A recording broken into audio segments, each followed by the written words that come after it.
The power in Moses' staff. It was just a stick, a simple shepherd's rod lying in the hand of an exiled man named Moses. Yet when God touched it, that ordinary piece of wood became the most powerful symbol of faith the world had ever seen. From that moment, the staff of Moses would carry divine authority, a visible reminder that God can use the ordinary to perform the extraordinary. At the burning bush, God appeared to Moses and asked a simple question: "What is that in your hand?" Moses answered, "A staff." God said, "Throw it down." When he did, the staff became a serpent. Terrified, Moses fled from it, but God told him to pick it up again, and as soon as he obeyed, it became a staff once more. In that moment, the staff was no longer just a shepherd's tool. It became the instrument of God's power. The ordinary had become divine. Egypt at that time was a land overflowing with idols. The people worshipped the Nile as a god, the sun as a god, and even serpents were considered sacred symbols of royal power and protection. Pharaoh himself was seen as a living deity, believed to hold divine authority. The magicians and priests of Egypt practiced secret arts and claimed to command the forces of nature. To them, power came from rituals, idols, and magic. When Moses and Aaron stood before Pharaoh, they came not with armies or riches, but with a single staff, the same one from the wilderness. At God's command, Aaron threw it down before Pharaoh, and it became a serpent. The magicians of Egypt did the same with their rods, but then Aaron's serpent swallowed all of theirs. It was a silent yet thunderous message to Pharaoh and his priests: there is only one true God, and his power consumes all others. The staff became the instrument of judgment. Moses struck the Nile with it, and the water turned to blood. He stretched it over the land, and frogs, gnats, and plagues spread throughout Egypt.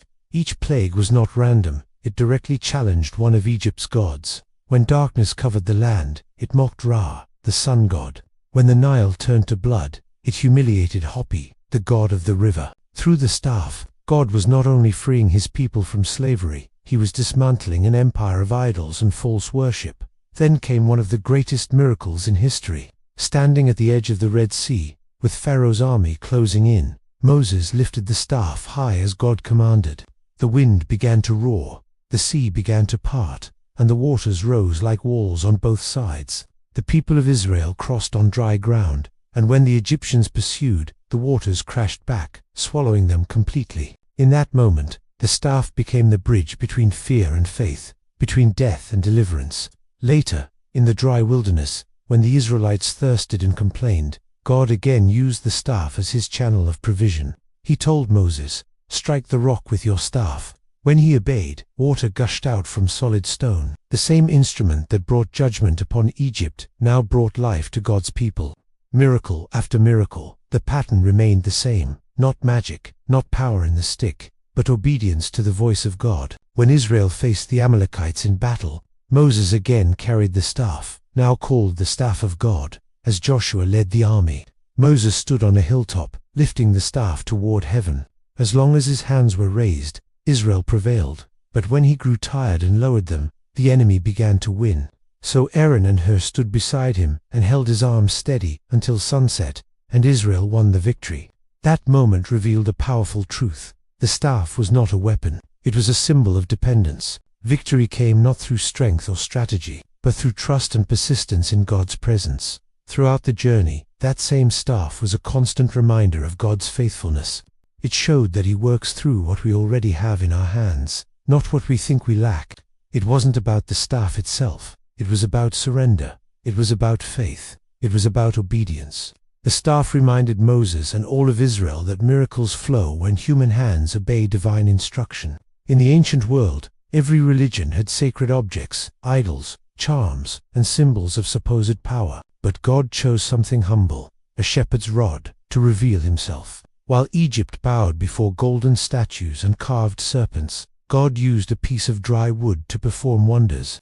In doing so, he made a bold statement: his power is not contained in objects or rituals, but in his word and his will. The staff was more than a symbol of power, it was a statement of identity. It reminded Israel that their God was unlike any other. He didn't need temples of gold or rivers of blood to prove himself. He simply asked for faith. Every time Moses lifted that staff, the people were reminded that God was near, mighty, merciful, and unstoppable. But the story also carries a warning. Centuries later, Israel would craft a bronze serpent on a pole, following God's instruction for healing in the wilderness.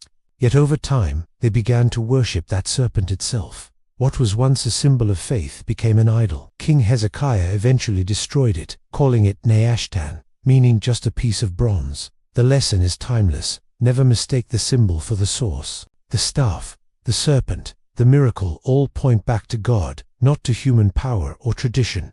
When we look at Moses' staff, we see more than history. We see a pattern of divine partnership.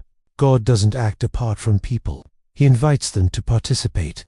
Moses had to throw it down, stretch it out, lift it up, or strike the rock. Each act required faith and obedience, and each time, God responded. It's the same with us. God asks us to move in faith with what's already in our hands, and when we do, He moves in power. This story also teaches us that God uses the weak to shame the strong. He didn't give Moses a sword or an army. He gave him a stick. It's as if God was saying, I don't need your weapons, your status, or your eloquence. I just need your trust. That is why the staff became a symbol of divine authority. It represented what happens when a human tool is surrendered to God's purpose. The staff was never a magic wand. It was a message. Every miracle it performed spoke of God's sovereignty. The Nile turned to blood to prove that life and death belonged to Him. The Red Sea opened to show that nature itself obeys His command. The rock poured water to demonstrate that even in our driest places, He can bring abundance. And the raised staff on the hill showed that victory in life's battles depends not on our might, but on our connection to heaven. In a world full of idols and man-made power, God still asks the same question He asked Moses. What is that in your hand? It might be your talent, your voice, your business, or your gift. It may seem small, ordinary, or unimportant. But when you surrender it to God, He can use it to part seas, to bring victory, and to change lives. The staff reminds us that the greatest miracles often begin with simple obedience. Moses didn't argue or analyze, he acted. When God said, lift it, he lifted it. When God said, strike the rock, he struck it. When God said, stretch it over the sea, he stretched it. The power wasn't in the action itself, but in the faith behind it. God used the staff to reveal His nature, that He is personal, present, and powerful. He doesn't need grand altars or golden idols. He meets us where we are, with what we have. A desert wanderer's stick became the instrument of deliverance for an entire nation. That's the kind of God He is, one who turns the simple into the supernatural. So what is your staff today? What is the thing you're holding that God wants to use? It could be your job, your art, your words, or your compassion. It could be something ordinary that seems insignificant. Yet, like Moses, if you place it in God's hands, it can become the very thing that transforms your destiny. The story of Moses' staff is not about an object, it's about a relationship. It's about the partnership between human obedience and divine power. It's about how God moves when faith and action meet. And it's about how every believer, no matter how small they feel, can carry the authority of God when walking in obedience. God used that staff to show His supremacy over all creation. He demonstrated that the idols of Egypt, the armies of Pharaoh, and even the elements of nature were all under His command. Through that wooden rod, He showed that He alone is God, the Creator, Deliverer, and Sustainer. And through that same lesson, He shows us that the tools we already possess, our hands, our gifts, our time, can become powerful instruments when surrendered to Him. The power is not in what we hold, but in whose hands we place it. The staff of Moses began as a shepherd's tool, a symbol of work and survival. But in the hands of God, it became the key to liberation, the proof of divine presence, and the weapon that crushed the gods of Egypt. It teaches us that when we give God the little we have, He multiplies it beyond measure.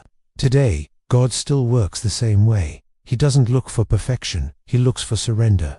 He takes ordinary people with ordinary things and performs extraordinary acts. He asks us only to trust, to obey, and to lift our staff in faith. So lift it high, whatever your staff is. Lift your talent, your dream, your voice, your purpose. Let God breathe life into it. Because when He is in it, even the smallest thing in your hand can shake nations, heal hearts, and change history. The story of Moses' staff is a reminder that God doesn't need your strength, just your obedience.